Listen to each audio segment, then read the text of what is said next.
They laughed at me, right there at the wedding. In front of guests, champagne and white roses, my cousin Miles raised his glass and joked that I still lived in that tiny shoebox in Portland. What they didn't know was I owned the entire venue they were standing in.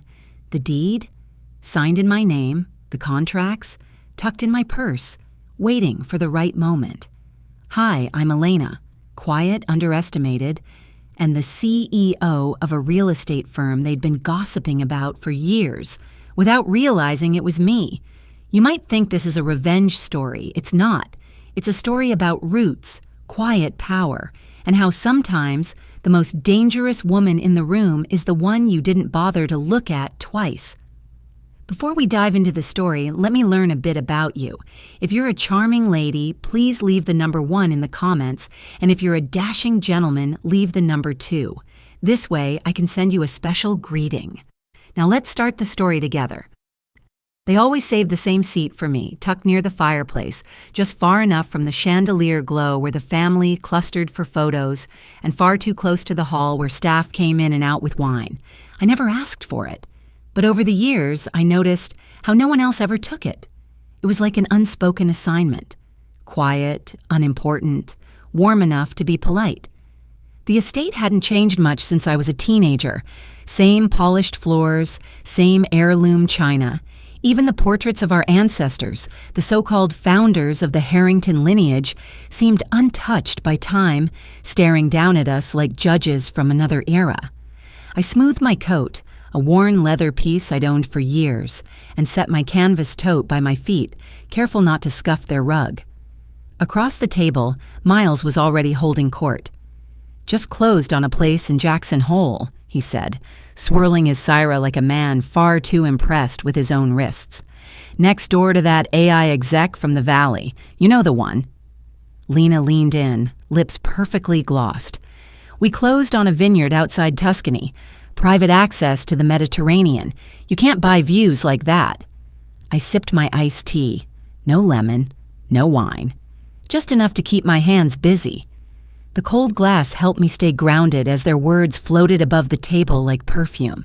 Aunt Margot turned toward me with a practiced smile. "Elena, darling, still in that little Portland place? What street was it again?" "Alder." I nodded once. "Same place." Her smile tightened. "And you're still renting?" "Yes?" I could feel the weight of their eyes. Lena glanced down at her Hermes clutch. Miles poured more wine. "It works for me," I said. "I like the light." A lie, but also not. The Alder building had the kind of windows they didn't make anymore. Arched, heavy with history. What they didn't know was that the building was mine.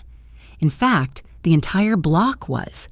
Westbridge Equity, my firm, had purchased it under a shell entity 2 years ago.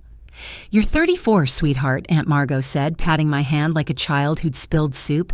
"Time to own something." I raised my glass, the condensation wet against my fingers. "I do, just not what you'd expect." Nobody quite knew what to say. Grace looked away. Richard coughed once and returned to his salad. I watched their unease settle like fog across the table. The evening wore on. Talk shifted to markets, then travel, then a brief debate about real estate trends. I mostly listened. I'd learned over the years that silence wasn't submission. It was strategy. As we stood to leave, Miles turned toward me, smirking. "That Alder block? Word is, it's being bought out. Whole thing's gonna be razed." I slipped on my gloves, soft, worn leather, and adjusted my bag. "Maybe," I said, meeting his eyes. "Or maybe perfect." Outside, the night was cool, and the stars above Napa hung low and still. I walked to my car, quiet and steady, knowing that the story they told themselves about me was about to change, just not tonight. They called me invisible. That's exactly what I needed to move undetected. My office sat 12 stories above downtown Portland, tucked into a restored brick building that once housed a printing press. Now the walls were lined with soft gray shelves and tenant photos clipped to string lights, families on doorsteps, kids with sidewalk chalk, a few birthday cupcakes glowing under dim porch lights. No awards, no plaques. I didn't care much for those. I preferred reminders of why I started Westbridge in the first place. Rachel walked in with her usual energy, carrying a small paper bag that smelled like pepper and cilantro. "Tamales," she said, grinning. "Mrs. Salinas said you skipped lunch again." I smiled, pulling the bag close. "You're too good to me."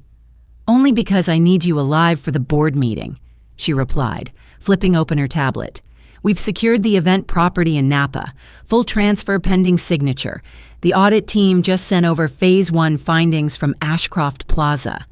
I leaned back. Ashcroft Plaza, the crown jewel of my family's holdings, was now ours. Not Westbridge's most lucrative asset, but certainly the most symbolic. "Any pushback?" I asked. Rachel shook her head. "They have no idea who Westbridge really is. It's all flowing through the shell just like you planned. No alarms yet." I opened the audit file and scanned the early notes. Triple billed maintenance charges. Overpriced decor labeled as structural upgrades. Nepotism masked as consulting contracts. I knew it would be messy. I just didn't expect to see how far they'd let the rot go. "Schedule a full forensic audit," I said. "No redactions."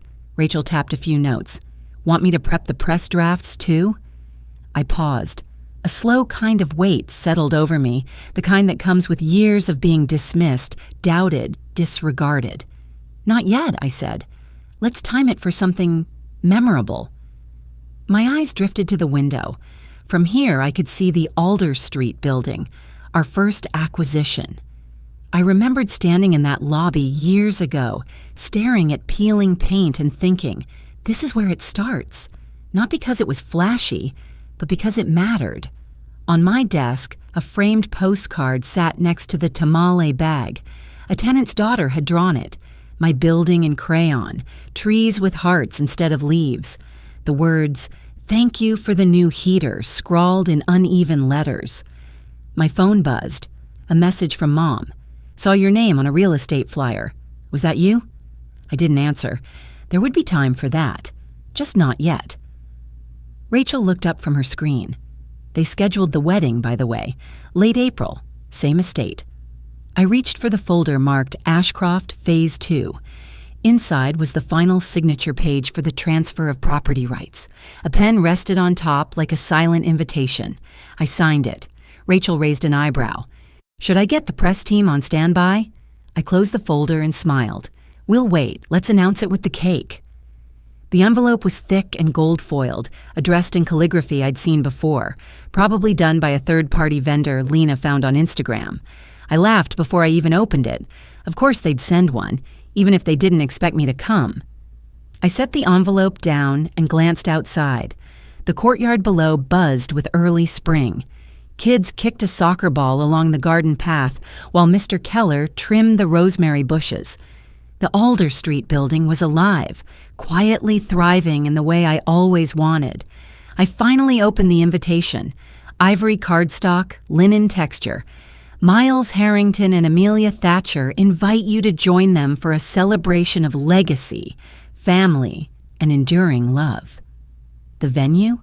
The estate in Napa, of course.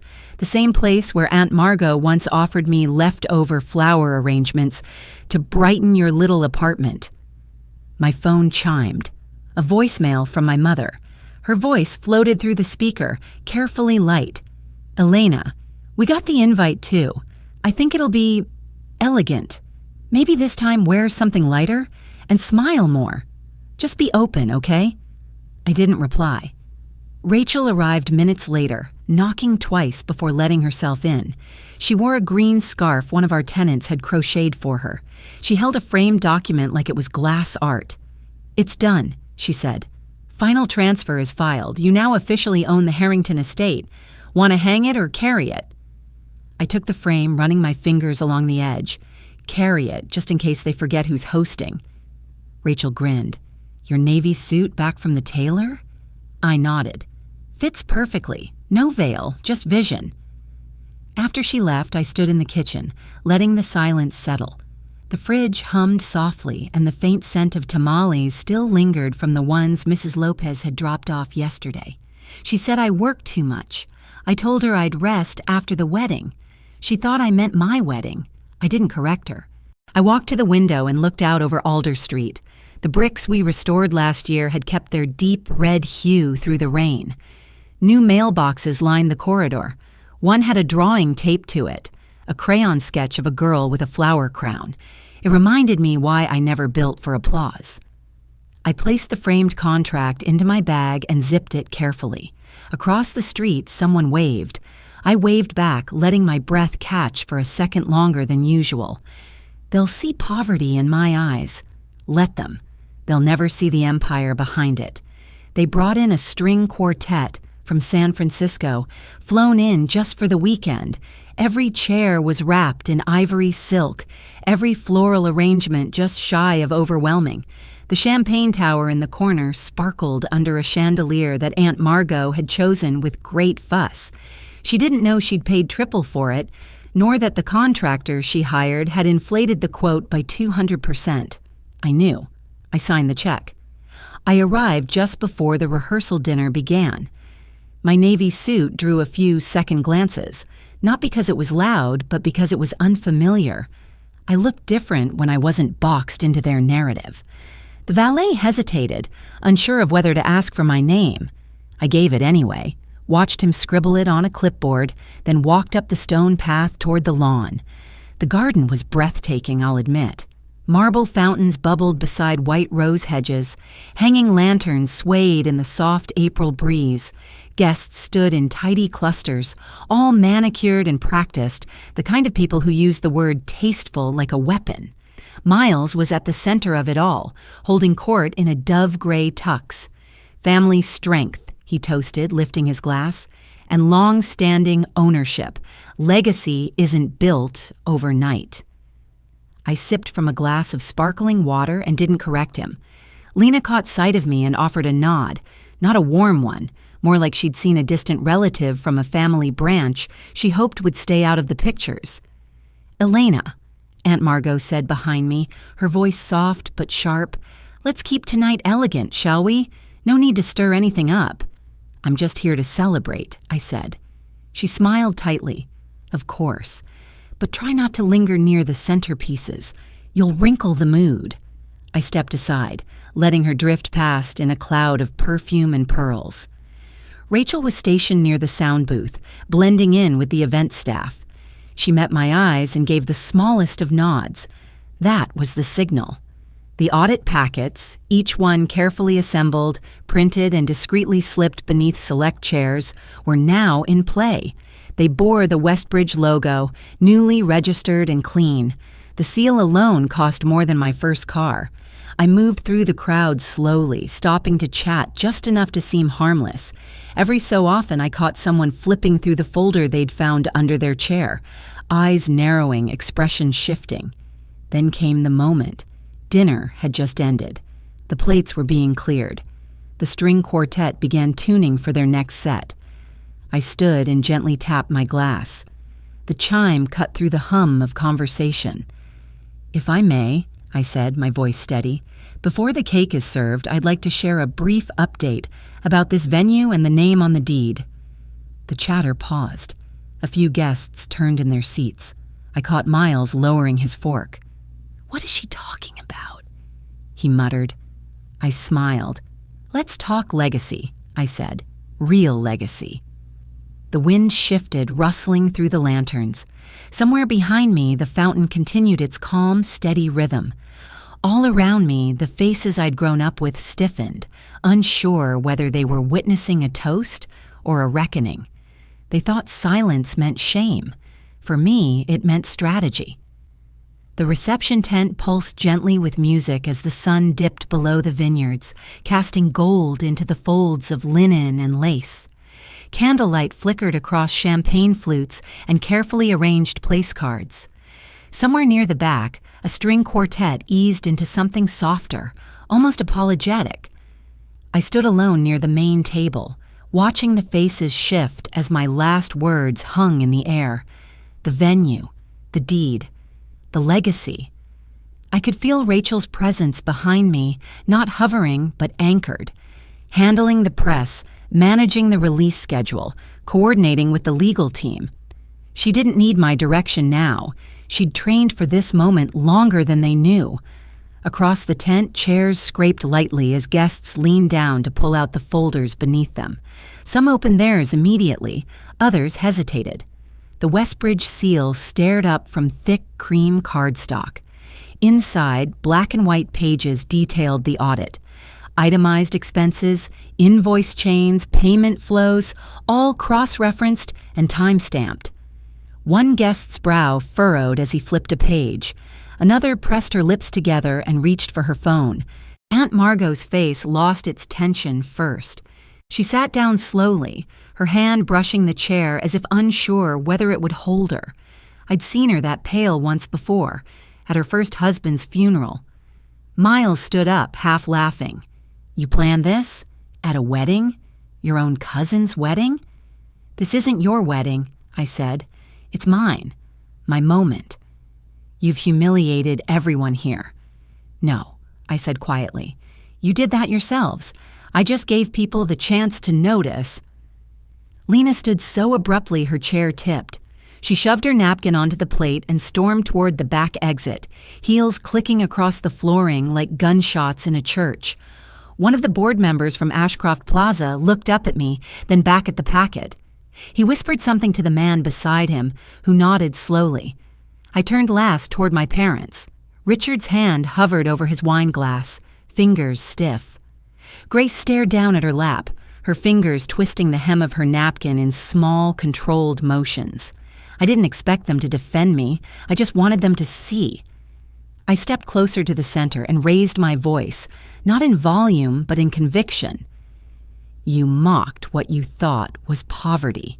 You assumed that quiet meant failure, that small meant insignificant. But I didn't build with noise. I built with purpose, not in dollars, but in values. No one clapped, but no one interrupted either. A silence settled, not heavy, not hostile, just sharp, precise. Across the room, one guest leaned toward another and murmured, just loud enough for me to catch it. "She didn't ruin the wedding," she said. "She revealed the rot." The music had stopped entirely now, though no one seemed to notice. And in that stillness, I breathed, fully, freely. I had never needed their applause. Just this. Truth in the open. Not to tear down what they built, but to remind them what building actually means. Some inherit wealth. I built mine from everything they discarded. It was early June, the kind of Portland day where jackets made sense in the morning. But by afternoon, everyone had rolled up their sleeves. The courtyard at Alder Street was strung with lights and laughter. Long tables stretched across the stone walkway, covered in mismatched tablecloths and dishes brought from home. Macaroni salad, grilled corn, slices of peach cobbler barely holding their shape in the sun. This wasn't the kind of party my family used to host, but it was the kind where people stayed long after the food was gone. Mrs. Lopez was tending the grill with her son-in-law. Mr. Keller, now well into his 90s, was explaining to a toddler how to keep paint from dripping down a mural. The mural itself, still in progress, spilled color across the back wall of the building. Flowers, faces, houses. Someone had stenciled in block letters above it, "Built on purpose." My parents came just before sunset. Grace wore a linen blouse and flats. Richard brought folding chairs from his car without being asked. They didn't say much at first, just nodded to neighbors, accepted lemonade from the cooler, watched the mural take shape. Rachel was by the speaker, queuing up soft music from her phone. She'd turned down an invite to an industry event just to be here. "This," she told me earlier, "is where the good stories are." I stood near the edge of the courtyard, letting the breeze pass through the open corridor. The apartment building glowed in the evening light, the restored brick catching every warm hue. Mom joined me after a while, holding a paper plate of sliced watermelon. "I never asked," she said. "Why real estate?" I didn't answer right away. Instead, I looked around, at the painted wall, The kids running barefoot, the old women swapping cookie recipes in Spanglish. Because homes should hold people, I said, not just returns. She nodded slowly. I thought legacy lived in linen napkins and property lines. I found it in 10-year leases and garden benches. For a moment, she said nothing. Then quietly, she placed a hand on my back and left it there. Dad stepped up beside us, eyes on the mural. You built something good here, Elle. I didn't need to reply, because for the first time in years, I felt fully visible in my own life. No longer the girl by the fireplace, no longer the renter they dismissed, just a woman standing where she belonged. My phone buzzed in my pocket, twice, then 3 times. Offers, I was sure. Press requests, maybe even a board invitation. I didn't look.